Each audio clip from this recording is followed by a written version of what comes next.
And down here in the lower left in the blue, playing Protoss from TeamLiquid.net, it is Liquid HerO. Now, it's important to note that our version of the map does not have close spawn. So they have chosen one of the non-tournament maps, and we'll see if we get a regame here or if they're going to allow it. Yeah, it even has gold minerals, so maybe they pick the latter version here. So it appears so. Yeah, normally with tournament maps, you have people spawn cross positions just because there can be kind of some awkward things that can happen when they are close. But if they decide to play it out, we'll see what happens here. Either way, it should be interesting. Liquid HerO, kind of early on in his career, made a name for himself in Protoss versus Zerg. In that matchup, it was a very different time then overall, but he had really, really good drop play with warp prisms on maps like Terminus back in the day. He really made a name for himself. Now, like I said, the matchup has changed a lot since then. That style of play isn't as effective as it used to be, so HerO's kind of had to adapt. And, how successful he's been at doing that is kind of up for debate. He still does well against Zergs overall, but it's definitely more of a struggle for him now than it used to be, it seems like. And 15 pool for DongRaeGu, no real surprise there. Yep.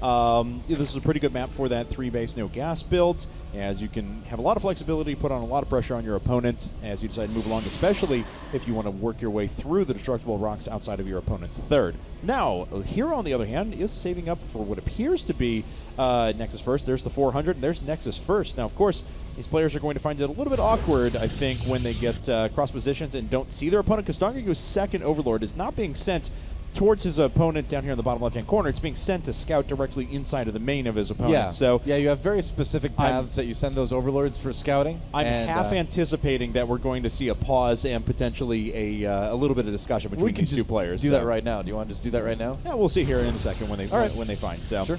As the probe does make its way out here, and looks like he is going to get into he's going to scout cross positions as well. DongRaeGu saving up, of course, for that third hatchery eventually. Does have Queen number 1 on the way. Back on HerO side of things, he's building in that forging gateway towards his Nexus, not opting to go ahead and wall in this entire path. Yep, pretty normal wall in.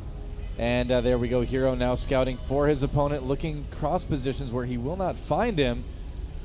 And he's going to find out that his opponent is actually in the upper left. So that will probably not change his build all that much. Kind of the big thing that's going to come into play here is that Liquid HerO's third base is going to be expanding away from his opponent, whereas DRG's is going to be expanding towards his. And for a Zerg player, that's kind of a tough situation to be in. Having your third base right outside your opponent's main. DRG will take that third base very quickly because that's what Zergs tend to do in this matchup right now. But as far as defending that goes, it may be a little bit more tough.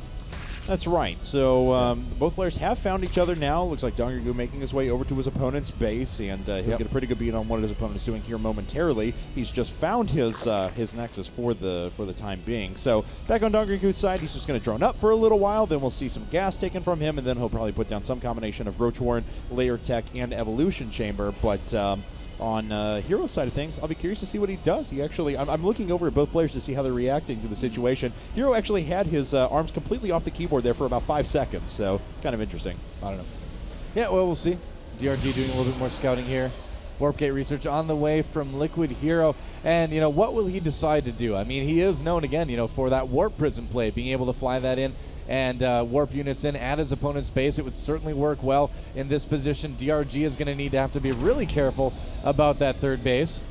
Yeah, and HerO actually getting out there with another probe, so I'm curious to see what he's going after. Has he already picked up on his opponent's third? No, so probably wants to confirm that it's there, and we'll have the option of dropping down a few forward pylons as well when the time comes. Yep, that's right. RoboBay on the way from Liquid HerO as well as that +1. So yeah, I mean, with the RoboBay on the way, I think we are going to see Warp Prism play. Would not surprise me at all. Zealot already making it to that third base location. He's going to just sit there and be annoying for a little while. Yeah. And DRG getting to the point where he's going to be thinking about adding on those gas geysers, saving that drone actually by building a gas there, and then going into Roach Ling play fairly soon. But will he have those units out in time? That's kind of the big question, and that has nothing to do with the spawn positions. It's all a matter of if you're ready for when Protoss decides to do that first push, and a lot of Protoss pushes do come off of 2 bases.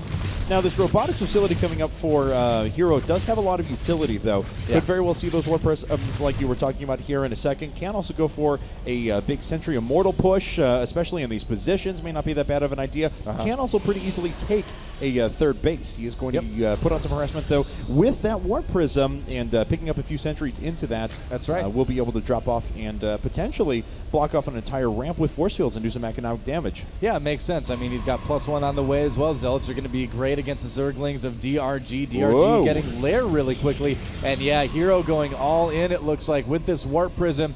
And he could do a lot of damage. You know, even if the map spawns were in different positions, this is still a dangerous thing for DRG to come up against. Just kind of testing the front, looking for units, looking more also for that third and fourth gas too. On this map, it's a little bit more difficult to scout, but he does see it. And DongRaeGu just about ready to finish up his lair tech, and his evolution chamber's on the way, sitting over at his natural for now, so his economy's well in line. He's actually sitting on 70 drones at the moment before he's ever made a roach. He's actually going to be up to 73 here. And then he's actually putting in a couple of spore crawlers, maybe thinking that's the way we're going to see some harassment. But HerO, of course, has already finished up that Warp Prism, starting to drop into his opponent's third. Yep, that's right. DRG needs to get there in time, running that one queen away. Stalker's being warped in as well. One queen does go down, and DRG needs to respond, needs to defend against this somehow. Is another queen getting trapped? Yep. Oh, wow. 2 of them going down. So 3 queens in total have fallen. Now this base is under attack, and with 6 gates, HerO can make so many units here, and his economy sitting pretty well. In addition, DongRaeGu just trying to stream in whatever he can at the moment, but those are the only 3 roaches he has. He's trying to make a few more, but he may lose a base in the meantime. Yeah, sometimes you do see Zergs counterattacking in this situation too, but DRG just does not have the units right now to defend against something like this. You know, when you make that many drones, when you get that gas at around 50 supply or so, that was even a little bit later than a lot of Zergs do choose to get it. That reduces his army count at this point in the game, and I think we're going to see HerO pick up a relatively easy win here in game 1.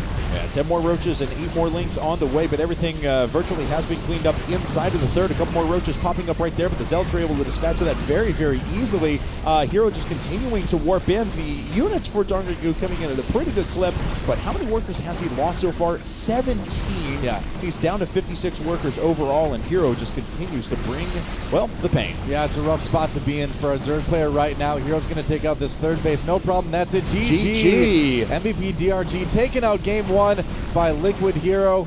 Liquid HerO doing that great Warp Prism play. I mean, really winning in the style that